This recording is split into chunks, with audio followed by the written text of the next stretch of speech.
yun mga tol, kung ano yung may pagpasya sa isipan ko po. Kung hindi ko talaga makontak yung mga kasamahan ko, hindi ko sila makita. Yung ang pasya ko po, ang isang pasya ko lang po, hanap siguro ako ng daan. Mababa siguro ako.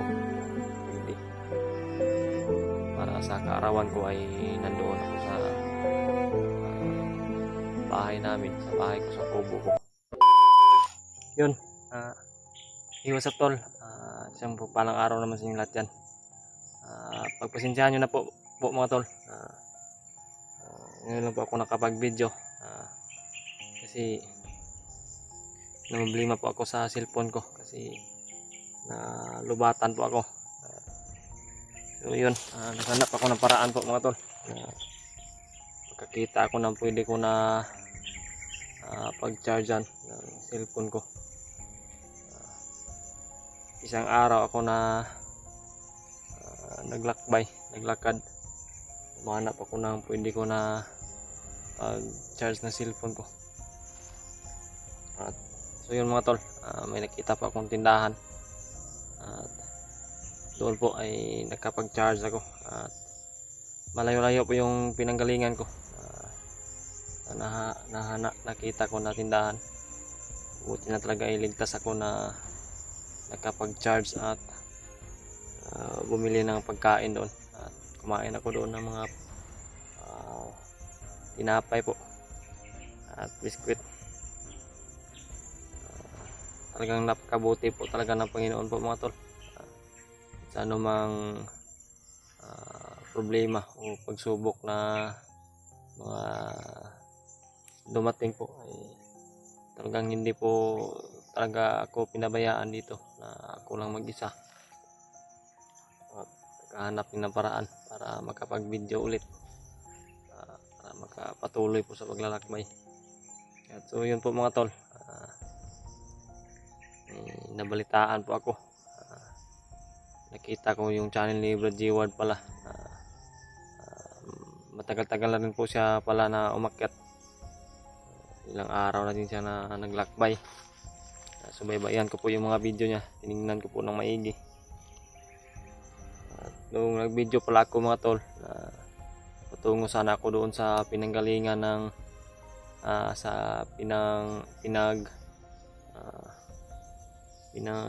yung sabi ng bandido ba na sa kabilang area na nandun ang asawa ni Brad G-Ward, hawak ng mga kasamahan nila. Nasagot pa ako ba, nakakuha ko ng informasyon yung araw pala na yun. Di ko po pala alam na si Brad G-Ward ay nandoon na sa area kung saan ang asawa niya na hawak ng bandido. So yun, tinignan ko po yung bawat anggulo niya po mga tol. Nakita niya talaga, actual na nakita niya na yung asawa niya ay hawak niya. At nandun pala siya sa location na yun. Masamang palad ay yung sabi ko na yung cellphone ko ay nalubat. Kaya di ako nakapagpatuloy na pumunta doon sa location kung saan nandun ang asawa ni Brad G-Ward. At so yun mga tol, nagsalamat din po talaga ako sa inyong mga dasal palagi. Yung sabi ko mga tol, sinubaybayan ko yung video ni Brad G-Ward, yung channel niya. Nakita ko po kanina na sobrang saya ko sa nakita ko kasi naligtas niya na pala po yung asawa niya mga tol. Nalungkot na po ako sa sarili ko kasi hindi ako nakatulong sa kanya. Hindi man lang ako nakaabot doon sa location kasi nga inuna ko po yung cellphone ko na ma-charge kasi wala namang silbi kung mapunta ako doon na hindi ako makavideo kasi di ko matingnan kung saan banda yung anggulo, yung saan banda yung mukha sa area na Kasi yung balak ko talaga ay tingnan talaga yung channel ni Brad G-Ward nung nag-video ako nung hindi pa nalubat yung cellphone ko kaso walang signal. Kaya doon pag hanap ko ng tindahan at na-charge ako at na-full yung cellphone ko. At doon ko na nakita at balitaan na si Brad G-Ward ay nagbalik na palang umakyat. So yun mga tol, maraming salamat talaga sa inyong mga walang awang suporta, sa mga silent viewers namin, at sa inyong pagdadasal na maligtas ang asawa ni Brad G-Ward. So yun po, alam ko naman na alam ninyo na nakita na ninyo na ligtas na po, kasama na po ni Brad G-Ward yung kanyang asawa. At yung problema lang po mga tol ay yung anak niya pala ay hindi pa niya hawak. Talagang kahiwalay yung anak niya at kanyang asawa, parang pinaglayo. Kasi yung mga bandido talaga ay talagang may diskarte na para mas lalong mahirapan talaga si Brad G-Ward, mas lalong mahirapan kami.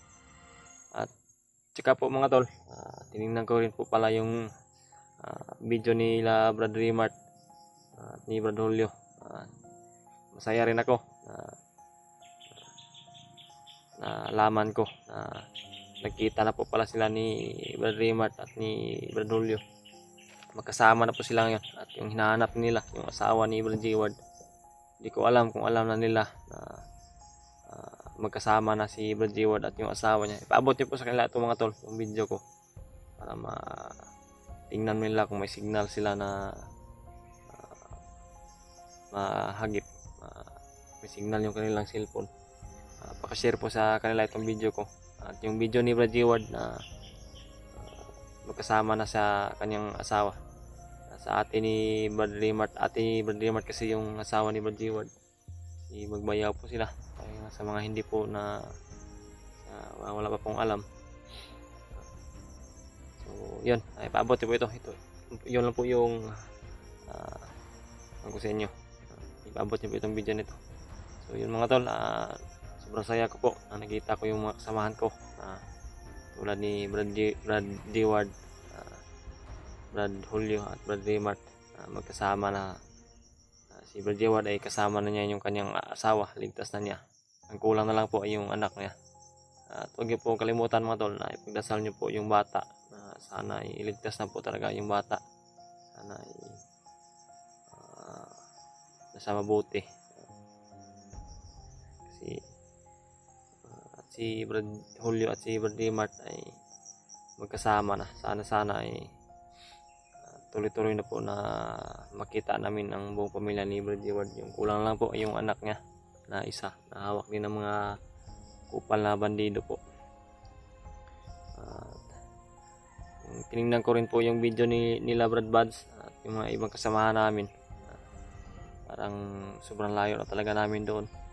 Parang hindi magkapariha yung location namin. At may i-rescue din po pala si Brad Buds na nagngangalan po na isang babae na nagngangalan po na Adit. Yun po siguro yung na hindi siya agad-agad na execute na nakapunta dito sa area nito kasi sobrang dami din po ng kalaban doon. At nakita ko rin na yung kasamahan namin na di ko pa kilala, si G-Pot, ay niligtas na po. Niligtas na rin po ni Brad Buds, niligtas na rin po niya. Si Bihag din pala yun. So yun mga tol, hindi magkasamahan namin si EG, si Brad Ray, si Brad Pidot, sino pa yung iba, si Lamikoy. Sana po ay suportahan niyo po kami palagi ng Team Pugi. Sa ngayon po mga tol ay nandito ako pala ako sa area. Sana ko nalubatan ng cellphone ko. Sana ko naka-apak nung hindi pa nalubat yung cellphone ko. Dito rin ako bumalik kasi dito ako nagpahinga. Dito rin ako magpatuloy sa paglakbay. Share ko lang po pala mga tol. hindi ko kaya na makapaglakbay ng maayos, ano yung mas maganda na ligtas na plano. Malapit na po talaga yung birthday ko. Yung kaarawan ko po ay ngayong September 25 po. Share ko lang po sa inyo para malaman din nyo yung special na kaarawan ko.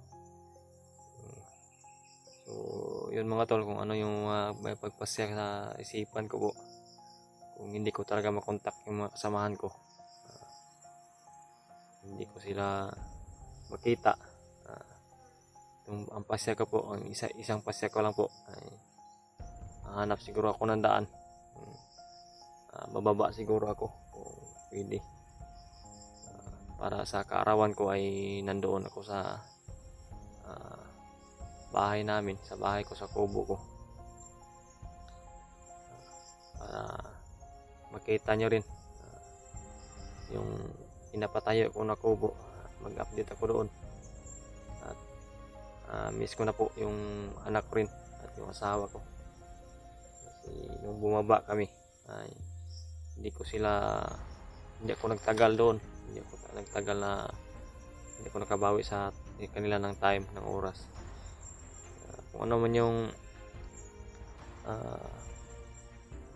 mangyari, kung ano man yung mapagpasiyahan ko, hindi ko makontak yung mga kasamahan ko, hindi ko makita. Wala talaga akong ibang choice kundi bumaba lang muna ako, kasi hirap na po, sobrang nahirapan ako kasi ako lang mag-isa. Napakalayo na po ng mga kasamahan ko, kasi wala talaga akong nakitang bakas na mga dinaanan, mga kasamahan ko, para naman makapahinga ako, kasi mataas-taas na rin yung nilalakbay ko. Yung pahinga ko nung una, nung bumaba kami, ay ilang araw lang yun, 2 lang siguro yun, 2. Dito naman ay sobrang tagal kong paglalakbay, gabi man o umaga, kahit gabi ay wala akong pahinga, wala akong tarong na pahinga, wala akong maayos na pahinga po. Hindi talaga ako mapakali pag mag-isa ako, kasi yung iniisip ko yung buhay ko ba, kasi yung buhay natin po mga tol ay iisa lang po, wala na pong replay yung buhay natin kung ano man yung mangyari. Kaya yung buhay natin ay papahalagahan po natin, kasi may mag-ina tayo, may pamilya tayo na bubuhayin, at kailangan ng anak natin ng ating pagmamahal, isang ama. Kaya so yun, yung sabi ko po mga tol, sinishare ko lang po yung pinakamahalagang araw sa akin, yung aking birthday po, yung aking kaarawan, special na kaarawan po, yung araw ng birthday ko. Parang next week po, kaarawan, 2 weeks na lang siguro, malapit na po yung birthday ko. Hindi ko pa natingnan kung ano yung pizza ngayon, tingnan ko mamaya. September 25 po yung birthday ko po mga tol. Share ko lang po sa inyo para malaman niyo rin yung special na kaarawan ko. Siguro mga tol, yung sabi ko, kung hindi ko talaga makontak yung mga kasamahan ko, hindi ko sila makita, siguro bababa ako dito. Pero kasi malayo-layo talaga yung mga kasamahan ko po mga tol, kasi nandito lang ako sa pinangroroonan ko nung nalubatan akong cellphone ko. Dito mga tol, parang malayo-layo rin ako sa pinanggalingan ko nung una, nung nakita niyo yung video ko na pinatay ko yung mga bandido, inisa-isa ko. Malayo na rin ako doon, pero tingin ko mas malayo na talaga yung mga kasamahan ko sa kinaroroonan ko ngayon. Kasi wala na talaga akong bakas. Yung sabi ko nga kanila, wala nang bakas na nakikita.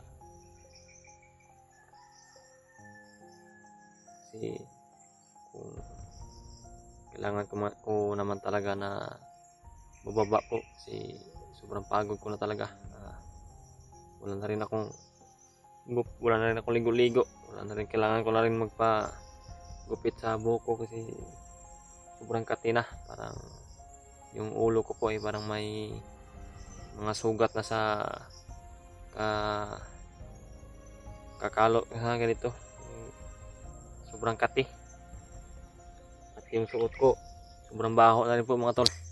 Talagang kailangan na po talaga na bumaba, kailangan na kasi yung bag ko rin, sira na rin yung bag ko, hindi na pwede na gamitin to sa pag-explore po. Hindi na pwede na malagyan ng pagkain, kasi kung lagyan mo ng pagkain ay mahuhulog rin, may butas na. So yun mga tol, sana po mga tol, isa lang po talaga yung mga dalangin namin, yung mga dasal ninyo at yung palagi yung pagsuporta sa amin, walang sawa po. Sana talaga ay tataas pa po yung subscriber ko at subscriber ng mga ibang kasamahan ko. Salamat talaga sa inyong tiwala sa amin. Talagang ang sukli namin sa inyo ay mga dasal din, dasal lipad sa inyong kaligtasan, sa inyong matataas na buhay po. Ilayo kayo sa disgrasya at ilayo kayo sa anumang sakuna sa araw-araw, anumang mangyayari, ilayo kayo.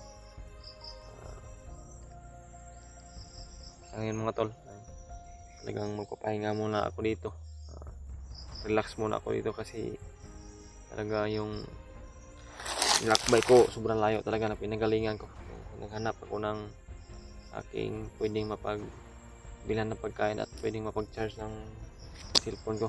Ang mahal ng bayad po, kung mag-charge ka po ay 100 pesos yung bayad, kasi hindi pwede na kung ano yung patakaran nila ay yung hindi mo susundin. Baka may mga connection sa mga bandido yung mga yon, mapatay pa tayo doon. Kaya yun, binayaran ko sila ng 100 pesos para sa pag-charge ng cellphone ko, at bumili din ako ng pagkain, kumain ako doon. At yung bag ko rin ay iniwan ko lang doon sa malapit doon sa may tindahan, para kung ano may mangyari